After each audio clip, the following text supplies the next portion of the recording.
Olá, seja bem-vindo ao MedTask Pills, o seu conteúdo semanal de revisão e atualização médica, sempre com conteúdo direto e focado na sua prova de residência. Hoje a gente vai falar de doença celíaca, um tema que eu confesso como professor de nefrologia e reumatologia, que é um tema que eu tenho dificuldade, até hoje eu sei muito pouco, mas trouxe aqui nossa professora Letícia, professora que fala de toda a parte de gastroenterologia, para trazer um conteúdo objetivo. Fique até o final, porque nós vamos responder uma questão inédita, sempre tentando imaginar o que você pode encontrar no dia da sua prova de residência.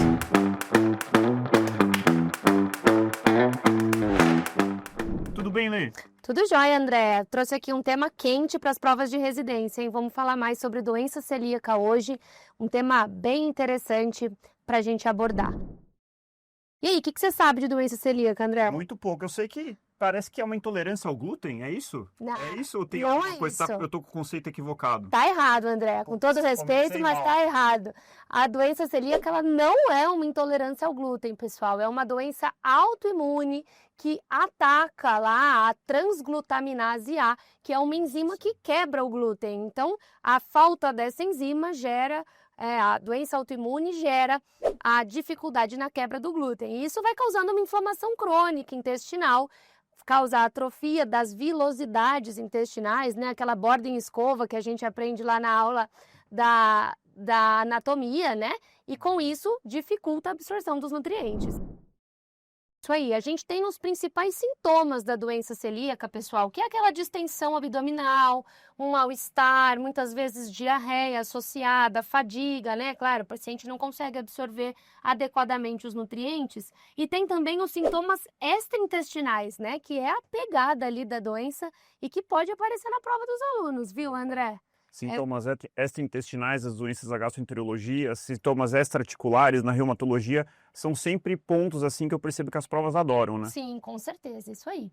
Então, para reforçar os sintomas, dermatite herpetiforme, eu coloquei Essa é até uma clássica. fotinha, exato, Essa eu lembrava. clássico, sempre nas regiões de dobras, né, joelhos, cotovelos, anemia, osteoporose, fadiga, em adolescentes pode causar até atraso puberal, as neuropatias periféricas e as aftas orais. Então, esses são todos os sintomas clássicos extraintestinais que podem aparecer lá na tua prova, beleza? Bom, gente, antes da gente continuar aqui, eu quero convidar você que está acompanhando esse conteúdo a conhecer a nossa plataforma MedTask e, mais especificamente, conhecer o nosso curso extensivo R1, um curso completo com professores gabaritados que trabalham nas principais instituições do nosso país, com plataforma de questões, trilha de questões pré e pós, resumos, comentários de questão, que eu acho que é uma das coisas mais importantes, comentários bem feitos, bem estruturados, para você alavancar o seu conhecimento e conseguir a vaga que você sonha de residência médica. Então, vai ter um QR Code aqui, aponta o celular para esse QR Code e entre em contato com o nosso time de vendas.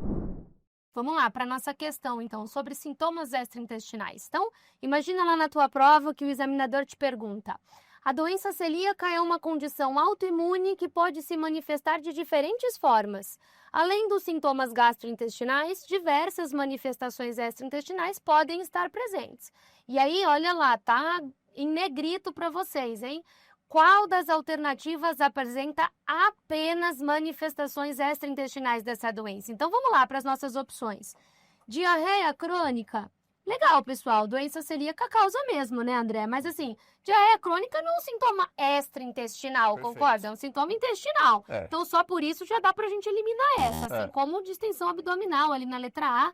Então, a letra A não combinou muito. Essa alternativa A já sai aí só com um macete de resolução de prova, né? Perfeito, é só ler o apenas ali que já dá pra eliminar a letra A. Vai ter que estar atento, né? Com certeza. A letra B é aquela... Nós vamos pular a letra B, vamos para a letra C, senão não tem graça. Esteatose hepática, hipertensão arterial. Pessoal, hipertensão não tem nada a ver com falta de transglutaminase A lá no nosso intestino. Então, hipertensão arterial, obesidade, hipoglicemia, não tem nada a ver com doença celíaca. Então, essa aí a gente também vai cortar. Vamos lá, letra D, pancreatite crônica, artrite séptica, hepatite viral, nefropatia, olha lá, nosso nefro aqui, não combina muito com doença celíaca também, né? Então essa a gente também pode tirar. Agora, disfagia, refluxo gastroesofágico pode até aparecer, esofagite eosinofílica, mas doença de Crohn e doença celíaca também não tem relação nenhuma. Então, sobra para nós, olha lá, a letra B, para a gente falar dos sintomas principais. Aftas recorrentes, anemia ferropriva, justamente por causa daquela disfunção da borda em escova lá do intestino, osteoporose e neuropatia periférica. E a neuropatia periférica, André, tem a ver com a absorção da vitamina B12. Perfeito. A gente vai falar aí depois num outro MedTask Pills para você sobre isso também, tá bom? Perfeito, sensacional. Joia. Vamos falar de diagnóstico? Diagnóstico. E aí, qual que é o padrão ouro? Quais são os desafios que a gente tem na prática clínica e como que uma prova pode tentar enganar a gente nesse momento do diagnóstico? Justo, vamos lá. Padrão ouro, pessoal, é a biópsia intestinal, tá bom? Só que é um procedimento invasivo, a gente não tem ele muito disponível, então acabamos não fazendo em todo mundo, tá?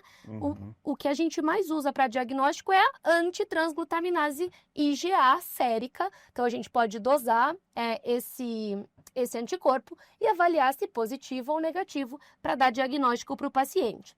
Tem outros dois que a gente dosa também sérico, que é a antigliadina e o antiindomísio, que eles podem até ajudar, mas são menos específicos, então o melhor mesmo é a antitransglutaminase IgA, beleza?